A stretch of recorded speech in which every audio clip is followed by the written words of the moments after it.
Film noir had a renaissance in the 1990s, and the decade produced a slew of gritty crime flicks and neon-drenched neo-noir classics.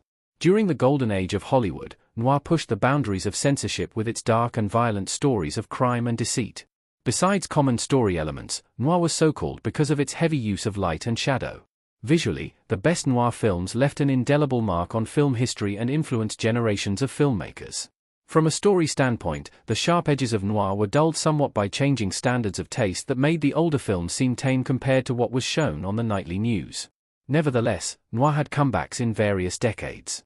One such decade was the 1990s, and the angst of the genre fit right in with the irreverent period.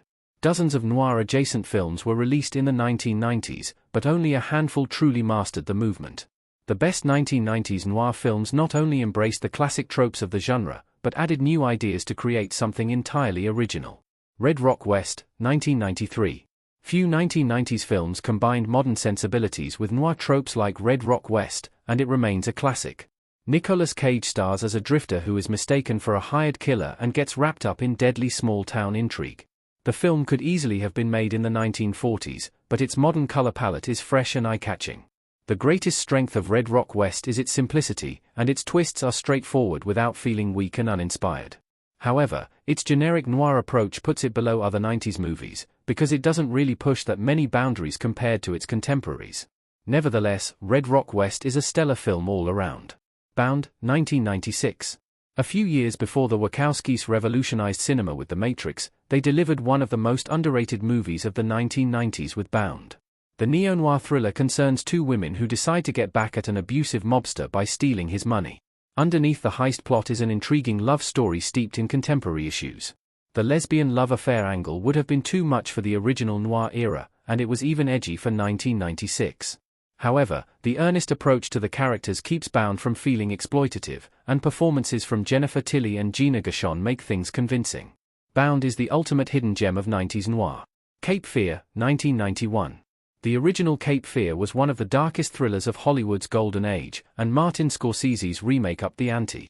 A lawyer and his family are tormented by a violent former client who was put away by his own attorney. Subtle with its neo-noir imagery, Cape Fear is an atmospheric nightmare from start to finish. Robert De Niro's performance as Max Cady is one of the best of his career, and his villainous character is unabashedly evil. Cape Fear has noir sensibilities, but it eschews many of the tropes of the genre. Therefore, it falls short of several other 90s noirs in terms of legacy, though it's a chilling film that is still powerful today. A Simple Plan, 1998. The beauty of A Simple Plan is how it takes a well-worn concept and makes it new again. Three men discover a stash of money in the woods, and their plan to keep it quickly goes awry.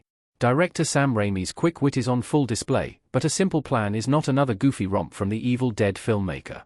The film embraces darker thriller elements, which adds to the suspense of the intriguing character drama. The film is bleak and sometimes borders on classic horror, but the basic elements of noir remain present throughout. As such, it is sometimes ignored in favor of more noir-centric films, but its quality is undeniable. Jackie Brown, 1997. Describing Quentin Tarantino's Jackie Brown as just a neo-noir does a disservice to the crime thriller. A flight attendant is caught smuggling money, and decides to betray her boss and the federal agents on her tail. With Pam Grier in the title role, Jackie Brown is a throwback to the classic blaxploitation films of the 70s. The film resurrects the gritty LA of Raymond Chandler without sacrificing its 1990s attitude. Tarantino adds to the noir genre with an ensemble that ranges from cynical to silly, and Jackie Brown is not limited by any of its disparate elements. However, its lack of commitment to genre knocks it down a few pegs in the pantheon of 90s noir. Lost Highway, 1997. David Lynch was no stranger to the neo-noir genre, and Lost Highway was his own tribute to the genre. A jazz musician fears his wife is being unfaithful, while an auto mechanic falls for a mobster's dangerous girlfriend.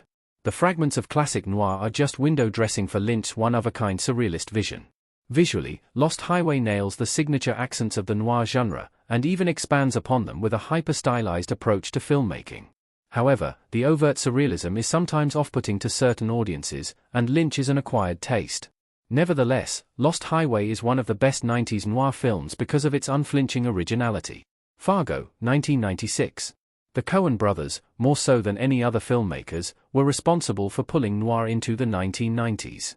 Fargo concerns a small-town cop who leaves her sleepy hamlet to decipher a murder plot that leads back to a desperate car salesman. Equally goofy and shocking, Fargo is the 1990s cinematic aesthetic in a nutshell. Beneath the black comedy elements is a compelling noir story that subverts the aged tropes from the Golden Age. Frances McDormand's Marge is an unlikely hero, and her performance is as hilarious as it is vulnerable. Fargo is undoubtedly one of the best 90s noirs, but its under-reliance on genre staples keeps it from being squarely pegged as noir. LA Confidential, 1997. Instead of putting a modern spin on noir, LA Confidential embraces all the classic elements from the genre's heyday. In the 1950s, 3 police officers investigate a murder that uncovers a web of corruption within the Los Angeles Police Department. Sweeping and grand, LA Confidential is the antithesis of the gritty noir films of the 90s. The opulent period piece does such a good job of bringing the 1950s to life that it sometimes feels like it was ripped straight from the past. The glossy approach makes it unique, and it is very much a 90s mainstream blockbuster in its execution. LA Confidential is a quintessential 90s noir, but it has little connection to its decade. 7. 1995. One reason the original noir era ended was that it ceased being controversial, but 7 proved that the genre still had plenty of shock left. A retiring detective partners with a newcomer to crack a serial killer case involving the 7 deadly sins. Bordering on horror at points, 7 blends pure terror into its intriguing detective story. The 1990s was an important period for noir because it brought all sorts of new ideas to the genre.